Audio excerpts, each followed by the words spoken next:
Hello everyone, welcome to our mini project presentation on audio compressor. This project is part of our Signal Network and System course and we are students of Sardar Patel Institute of Technology. Our team consists of myself Som Shah, Shreyas Shingare and Srirang Shukla and we have worked together to explore the fascinating world of audio compression. We would like to extend our sincere appreciation to our course mentor Sir Najib Ghatte. Hey guys, my name is Shreyas. Let's dive into the world of audio compression. Audio compression is a process of reducing the size of audio files while preserving as much of the original sound quality as possible. This is achieved by removing redundant or less noticeable data. Compression is essential in today's digital world where we deal with large audio files in various formats, making storage and transmission more efficient. Audio compression is categorized into two main types, lossless and lossy compression. Lossless compression retains 100% of the original audio data. This makes it ideal for high quality audio storage and professional editing, where maintaining audio fidelity is paramount. Formats like FLAC are commonly used in this category. While lossless files tend to be larger compared to lossy formats, they are still smaller than uncompressed audio, providing an effective solution for those who prioritize audio quality. In contrast, lossy compression discards some audio data to significantly reduce file size. It focuses on removing less noticeable parts of the sound, which makes it suitable for everyday listening and streaming services. Common formats include MP3 and AAC.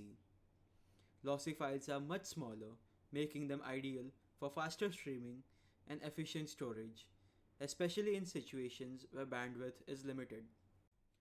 The applications of audio compression include music streaming. Platforms like Spotify and Apple Music use lossy compression to stream music efficiently over the internet, balancing sound quality with bandwidth limits. Telecommunication. In voice call, compression algorithms like codecs ensure clear real-time communication over mobile networks, which help reduce latency and bandwidth usage. Podcasts and audiobooks. Compressing spoken audio files makes podcasts and audiobooks easier to distribute and store without requiring large amounts of data. Video games and films. Sound effects and background music in video games and films are compressed to ensure smooth performance and quick load times, especially in online gaming or streaming platforms. Storage. Compressed audio formats help users store large libraries of music or audio recordings with minimal impact on hard drive space. Hello everyone, I am Som Shah and today I am going to demonstrate the audio compressor circuit designed to reduce the dynamic range of audio signals. This circuit is particularly useful in applications like broadcasting and sound engineering where we want a more controlled audio output. Let's start by looking at the circuit itself. Here we have an audio signal input that's fed into the series of components designed to amplify and compress the signal. The key components are Q1 and Q2, which act as amplifiers. The diodes D1, D2, D3, and D4 are responsible for controlling the signal peaks to achieve compression.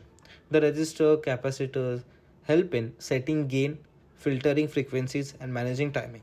Together, these components form a dynamic range compressor that keeps loud audio levels under control while preserving the quieter parts. To simulate this circuit, we will be using LTSpice software. Here, I have set up an audio input file test2.wave which represents a music track. So, this signal will pass through the circuit and the compressed output will be saved as out test 2, which would be saved here itself. So let's start with the simulation part. Now let's take a look at simulation results. So I've already simulated it and here is the required result. This is the input waveform. Now I'm going to take the compressed output waveform. So here it's the red waveform represents the original input signal and the blue waveform as the compressed output. As you can see, the original signal has peaks that vary significantly in amplitude, but in output, those peaks are leveled off. This flattening effect is what we call as compression for better view. So this is done to keep the volume more consistent across the audio track. Now let's check the file where we have got the output test2 dot waveform, which is the expected output track. Now let's go to the comparison of the input and output music tracks. So after simulation, let's now hear the comparison between the input file and the output file. First we would listen to the output compressed file.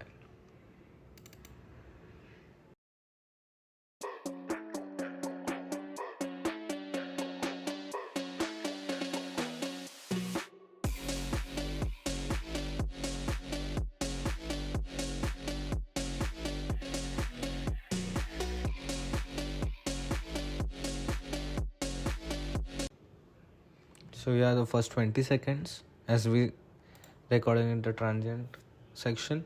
Now let's come to the input part for the first 20 seconds.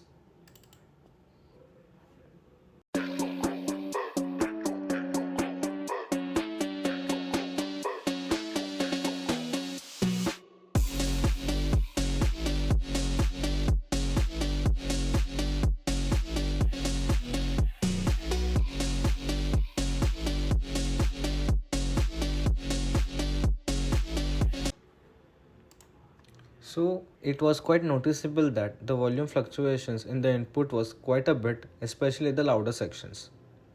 In the second, the compressed part, the output part, we were able to notice that the volume was much even with less variations between the loud and quiet parts. This is because our circuit does the job that is required.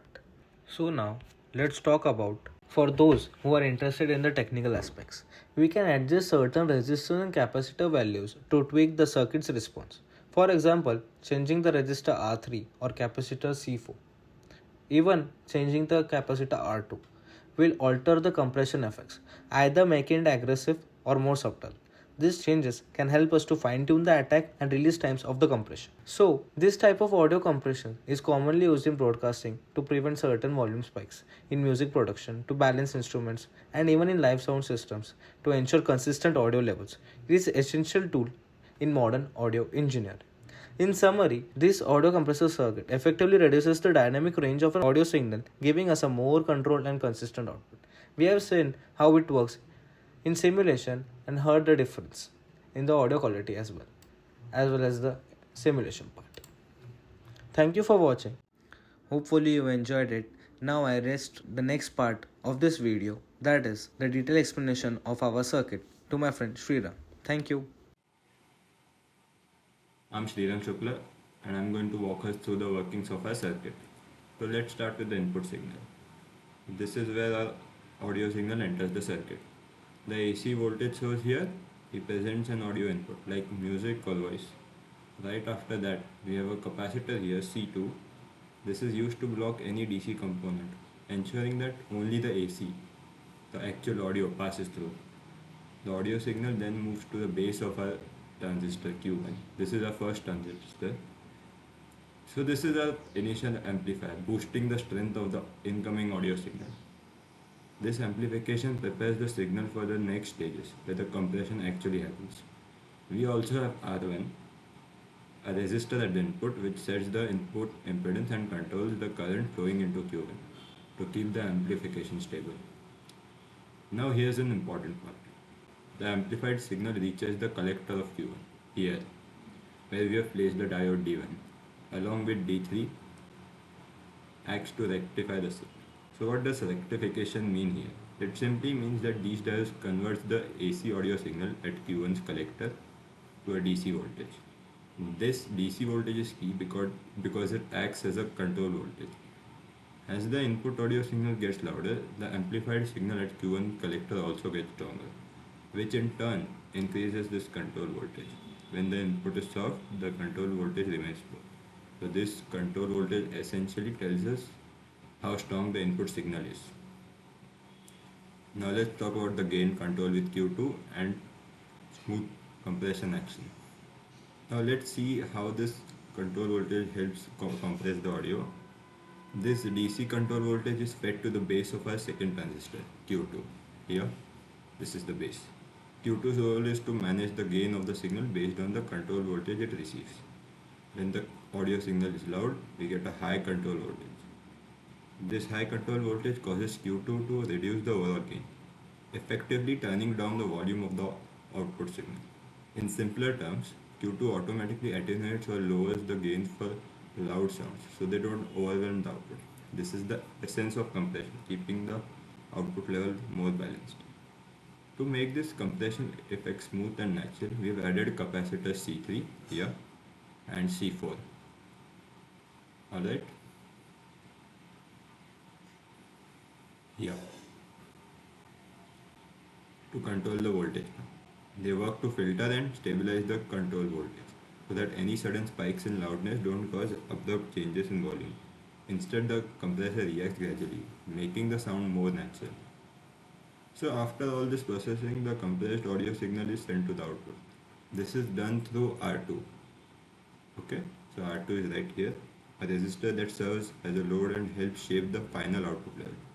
By now, the signal has been adjusted so that loud parts are softened and softer parts remain more prominent, resulting in a consistent audio level. So I'll just recap. This audio compressor circuit takes an incoming audio signal, amplifies it through Q1, rectifies it at the collector of Q1 with D1 and D3 to create a control voltage, and then uses that control voltage to adjust the gain with this Q2. The result is a smoother, balanced audio output that helps prevent distortion and keeps volumes level steady. Thank you.